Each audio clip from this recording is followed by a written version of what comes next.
ابھی تو گزری رات کے جگنو مٹھی میں بند زندہ تھے، ابھی تو وہ قرب کے اسی فصوں کے حصار میں تھی، تو طلال نے وہ حصار اتنی جلدی کیسے توڑ دیا؟ طلال کیا ہوا ہے؟ وہ پریشان ہونے لگی۔ وہ تو سمجھی تھی کہ محرمہ کو طلال کی نظر سے گرا کر وہ اپنا راستہ صاف کر چکی ہے، مگر وہ تو پھر سے اسی سیڑھی پر جا کر کھڑا ہو گیا تھا۔ کچھ نہیں ہوا تزئین، پلیز ابھی میں کچھ دیر کے لیے تمہاری شکل نہیں دیکھنا چاہتا، وہ صفا چٹ انداز میں کہتا ہوا اس کی نگاہوں میں گرا رہا تھا۔ صحیح، وہ سلک کر تمسکرانا مسخنسی۔ تو مسٹر طلال نوید، تمہارا شمار بھی انہی اصیل مردوں میں ہوتا ہے جنہیں بیوی صرف رات کے اندھیرے میں ہی اچھی لگتی ہے۔ اس کے الفاظ نے طلال کے تن بدن میں آگ لگا دی۔ Shut up, get lost from my eyes. اس کی آنکھوں میں غصے کی لالی اترنے لگی تھی۔ تو کیا غلط کہا ہے میں نے؟ تمہارا ابھی کا رویہ بتا رہا ہے کہ حقیقت کیا ہے، وہ ڈرے بغیر بولی تھی۔ جب تمہیں پتا ہے سب کچھ تو پھر کیوں بحث کر رہی ہو؟ جاؤ اور دماغ خراب مت کرو میرا، وہ بے رخی سے بولا تو تزئین لب بھینچتی پیچھے ہٹ گئی۔ اسے احساس ہوا تھا کہ اس کی جلد بازی کام خراب بھی کر سکتی ہے۔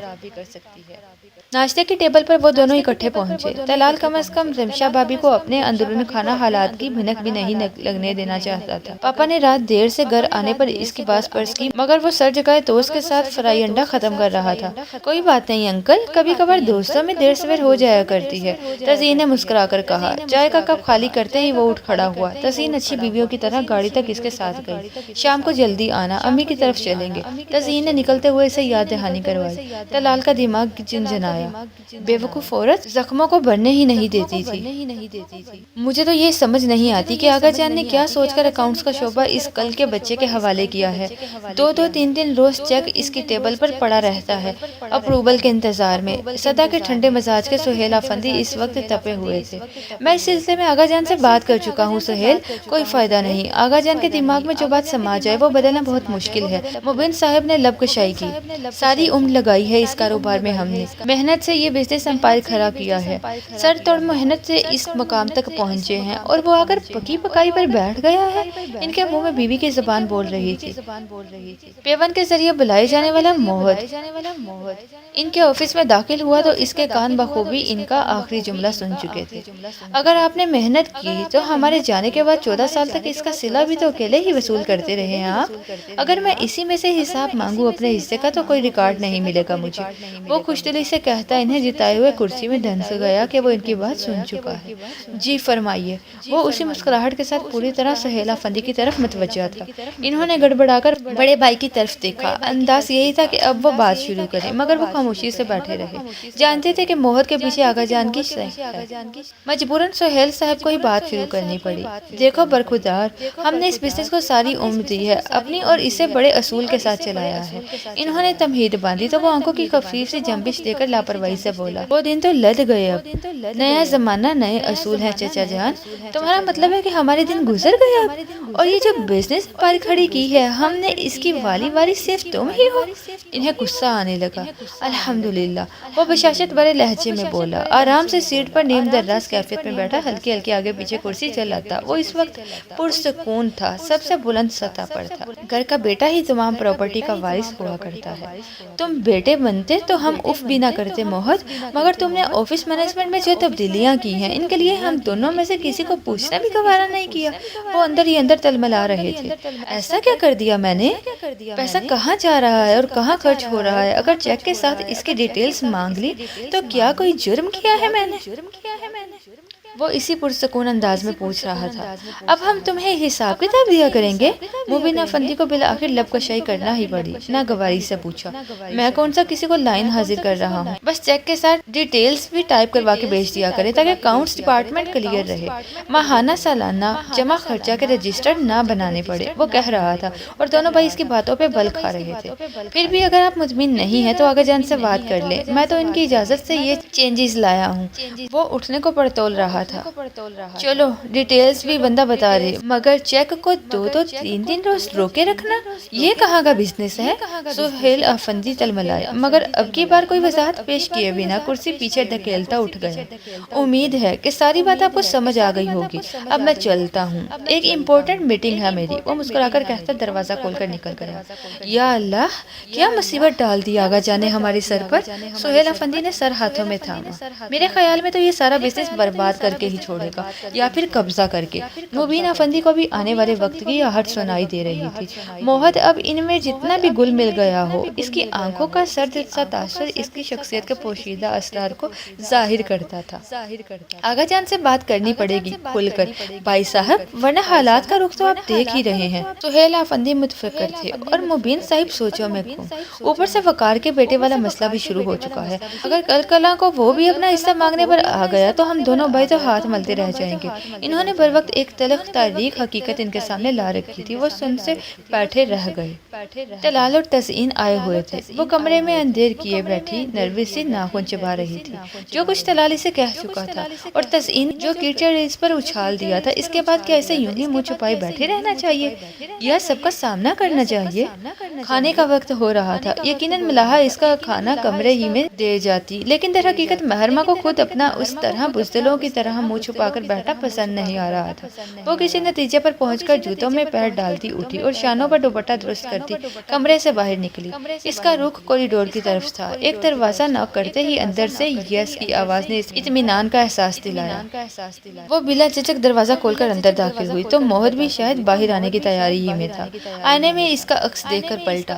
جی فرمائیے، طنز کے جو تیر رہ گئے تھے وہ تو نہیں چلانی آئی؟ وہ اس کے گزشتہ رویے پر چوٹ کر رہا تھا۔ محرمہ نے سینے پر بازو لپیٹے ہوئے اسے یوں دیکھا جیسے کہہ رہی ہو، بول لو جو بولنا ہے، میں سن رہی ہوں۔ اس کا یہ انداز موہد نے بہت دلچسپی سے دیکھا۔ بالوں کو کیچر میں جکڑ کر ایک شانے پر دوپٹے کے اوپر ڈالے تیور دکھانے والی وہ کچھ پرانی والی محرمہ لگ رہی تھی۔ تم کھانا کھانے جا رہے ہو؟ وہ خاموش ہوا تو محرمہ نے پوچھا۔ جا تو رہا تھا، کیوں؟ کوئی مسئلہ ہے کھانے میں؟ ٹھیک نہیں پکا؟ وہ تو گویا فکر مند ہی ہو گئے۔ محرمہ نے دانت دل ہی دل میں کچکچلا لیے مگر بظاہر نرمی سے مسکرا کر بولی، بس یوں ہی، میں چاہ رہی تھی کہ تمہارے ساتھ جاؤں۔ موہد تھٹکا۔ تزئین آئی ہوئی ہے۔ وہ زیرک تھا، فوراً معاملے کی تہہ تک پہنچا۔ محرمہ نے سینے میں کب سے دبی سانس نکالی اور اس بات میں سر ہلایا۔ اب تم نے ڈرنا شروع کر دیا اس سے؟ وہ شرم دلانے والے انداز میں پوچھ رہا تھا۔ میں کسی سے نہیں ڈرتی، بس تزئین کا گھر میری وجہ سے خراب نہ ہو۔ محرمہ نے بات کرنے کے لیے مناسب الفاظ چنے۔ تمہاری وجہ سے خراب ہونا ہوتا تو بستا ہی نہ مہر۔ طلال نے اپنی مرضی سے پرپوزل دیا تھا تزئین کے لیے اور اس نے بھی مکمل رضامندی سے ایکسپٹ کیا تھا۔ تم نہیں جانتے وہ کیا کر رہی ہے اس گھر کو بسائے رکھنے کے لیے۔ ٹینشن کے مارے محرمہ کی زبان پھسل ہی گئی۔ موہد نے آنکھیں سکیڑ کر اسے دیکھا جیسے کچھ اندازہ لگایا ہو۔ تمہیں طلال نے کچھ بتایا ہوگا؟ وہ فوراً بولا تو محرمہ گڑبڑائی، پھر جلدی مچا دی۔ اوفو، میں بھی کہاں باتوں میں لگ گئی، چلو جلدی بھوک لگ رہی ہے۔ کیا بتایا ہے تمہیں طلال نے؟ وہ سنجیدہ تھا۔ بلکہ تم نے کیا کیا بتایا اسے؟ میں تمہیں بیوقوف نظر آتی ہوں؟ وہ سخت برا مان کر بولی۔ نہیں، خیر، دیکھنے میں تو بالکل بھی نہیں لگتی۔ موہد نے جیسے اس کا دل رکھا تھا مگر اس کے الفاظ۔ محرمہ نے اسے گھورا۔ تم چل رہے ہو یا میں جاؤں؟ تم بتا رہی تھی جو طلال نے تم سے کہا تھا۔ اس کا انداز سراسر بلیک میل والا تھا۔ میں نے کب کہا کہ میں بتا رہی ہوں؟ تو پھر جاؤ۔ میں نے بھی کب کہا کہ میں تمہارے ساتھ چل رہا ہوں؟ وہ شانے اچکا کر بڑی بے مروتی سے بولا تو محرمہ نے دانت کچکچائے۔ مائنڈ مت کرنا، ویسے بہت ڈھیٹ ہو تم۔ بنا بات جانے بھی تو تم میرے ساتھ چل سکتے ہو۔ اس کے انداز پر موہد نے بمشکل مسکراہٹ دبائی۔ وہ منتظر نگاہوں سے اسے دیکھنے لگا، یعنی وہ منتظر تھا اور بات جانے بغیر ٹلنے والا نہیں تھا۔ محرمہ کھنکھاری۔ دراصل تزئین نے تمہیں میرے انکار کی وجہ بنا کر پیش کیا ہے طلال کے سامنے۔ وہ مدہم مگر مجرمانہ انداز میں بولی تو اسے جھٹکا لگا۔ کیا مطلب؟ فوری طور پر وہ سمجھا نہیں تھا۔ مطلب یہ کہ طلال سمجھ رہا ہے کہ شادی سے انکار کی وجہ تم ہو، وہ مجرمانہ انداز میں بولی، اور یہ اسے تزئین نے کہا ہوگا۔ وہ دانت پیس کر بولا۔ محرمہ نے اس بات میں سر ہلایا۔ یعنی اب میں تمہارے ساتھ وہاں جاؤں تزئین کے کہے پر مہر ثبت کرنے؟ وہ طنزیہ بولا۔ کیا فرق پڑتا ہے موہد، میں اگر تھوڑی سی اور بری بن کر تزئین کی زندگی کو بہتر بنا دوں؟ محرمہ نے اپنی بات پر زور دیا۔ اب بات تمہارے کریکٹر پر آ رہی ہے مہر۔ So what? تمہارے خیال میں جو کچھ نمیر افندی نے میرے ساتھ کیا وہ معاشرے کی نظروں میں میرا کردار خراب کرنے کو کافی نہیں؟ تلخی سے کہتے ہوئے اس کی آنکھوں میں نمی اتر آئی۔ مکان گر جائے تو ہر کوئی اسے گزرگاہ بنا لیتا ہے موہد۔ اب تو جو کوئی کچھ بھی کہے اتنا دکھ نہیں ہوتا جتنا برا اس شخص نے کیا ہے میرے ساتھ۔ اچھا کیا کرنا ہے وہ بتاؤ مجھے۔ لمحہ بھر گنگ رہنے کے بعد وہ مشکل بات بدل گیا۔ محرمہ نے دوپٹے کے پلو سے آنکھیں صاف کی اور بولی، بس تم اور میں اکٹھے جائیں گے ڈائننگ ٹیبل ٹیبل پر۔ طلال کو تزین کی بات سچ لگنی چاہیے۔ وہ نم آنکھوں سے مسکرائی۔ موہت نے گہری سانس لی۔ لیکن تم کسی غلط فہمی میں مبتلا نہ ہو جانا، زبردستی ہی صحیح مگر نکاح ہو چکا ہے میرا۔ دروازے سے نکلتے ہوئے مسکرا کر کہتی شاید اپنے آپ کو نارمل کر رہی تھی۔ موہت لب بھینچ کر رہ گیا۔ ان دونوں کو اکٹھے اندر آتے دیکھ کر تزین اور طلال کے تاثرات الگ تھے۔ تزین کے دل میں ٹھنڈک سی اتری مگر طلال کی رگوں میں کھولتا لاوا دوڑا تھا۔ موہت با آواز بلند سلام کر کے اپنی کرسی پر بیٹھ گیا۔ طلال کو لفٹ تو اس نے تب بھی نہیں کرائی تھی جب وہ مہرما کا منگیتر تھا، اب بھی دور ہی سے سلام کیا۔ مہرما آگے بڑھ کر تزین سے گلے ملی، اس کا احوال پوچھا اور پھر موہت کے ساتھ والی کرسی پر ہی بیٹھ گئی۔ مہرما کے اس قدر کھلے دل کے مظاہرے نے ٹیبل پر ماحول اچھا رکھا مگر طلال، تزین کو اس کا ٹینس چہرہ صاف نظر آ رہا تھا۔ اتنا کچھ مہرما کے خلاف بتایا پھر بھی منہ بنا کر بیٹھا ہوا ہے۔ تزین کھانے کے لوازمات اٹھا کر طلال کے آگے کر رہی تھی مگر طلال کا سارا دھیان موہت کی پلیٹ میں بریانی پر فورک کے ساتھ شامی کباب رکھتی مہرما کی طرف تھا۔ موہت کا مسکراتا ہوا تھینکس اور مہرما کا مدہم سا ویلکم کہنا، طلال کا پورا وجود ہی کان بن چکا تھا۔ اس نے اس پل سامنے بیٹھی اس پیاری اور نفیسی لڑکی سے سخت نفرت محسوس کی تھی جو اس کی زندگی کو اجاڑ کر کسی اور کے باغ میں کھل رہی تھی، مہک رہی تھی۔ اس سے ڈنگ کا کھانا بھی نہ کھایا گیا اور مہرما، وہ اپنا دل مضبوط بنائے بہت لاپرواہی کا تاثر دے رہی تھی۔ اسے یہ تاثر دینا ہی تھا۔ بھائی ہمارے لیے چائے تو مہرو ہی بنائے گی۔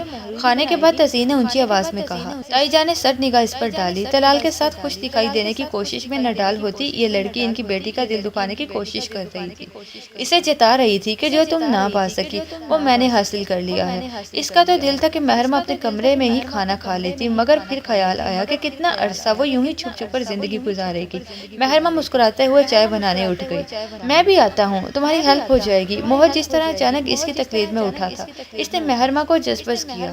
شکر خدا مرد حضرات طلال سے باتوں میں مصروف تھے، البتہ طلال کے حواس اسی کی طرف متوجہ تھے۔ وہ پہلو بدل کر رہ گیا۔ دماغ تو خراب نہیں تمہارا؟ کچن میں آتے ہی مہرما نے اسے آڑے ہاتھوں لیا۔ موہت نے حیران ہو کر اسے دیکھا۔ کیا ہوا؟ ایکٹنگ اچھی نہیں لگی میری؟ معصومیت سے پوچھا۔ خود ہی تو کہہ رہی تھی کہ طلال کو یقین دلانا ہے ہمارے چکر کا۔ طلال کو کہا تھا، سارے گھر والوں کو نہیں۔ اس نے سوس پین برنر پر رکھا۔ تمہیں نہیں لگتا کہ تم طلال کو کچھ زیادہ ہی اہمیت دے رہی ہو؟ وہ سنجیدہ ہوا۔ مہرما پر خود ترسی کی کیفیت طاری ہونے لگی۔ اب تو دکھ والی وہ کیفیت ختم ہی ہو گئی ہے موہت، کچھ میرے ساتھ ہونے والا حادثہ اور کچھ طلال کا اٹھایا ہوا قدم۔ وہ خاموشی سے چائے کے ابلتے ہوئے پانی کو دیکھنے لگی۔ موہت چپ چاپ پلٹ کر کچن سے باہر نکل گیا۔ وہ چائے لے کر آئی تو سب خوش کپوں میں مصروف تھے۔ مہرما نے بھی سب کے لیے چائے بنائی۔ موہت نہ جانے کہاں تھا۔ یہ موہت کی چائے ہے۔ مہرما نے اس کا کپ بھر کر الگ رکھ دیا۔ آغا جان چائے پی کر اسٹڈی روم میں جانے کے لیے اٹھے تو سہیل افندی اور مبینہ افندی بھی ان کے ساتھ ہو لیے کہ آج وہ ہر صورت موہت کی شکایت ان کے کانوں تک پہنچانا چاہتے ہیں۔ طلال اور تزین کا رات گئے تک رکنے کا ارادہ تھا۔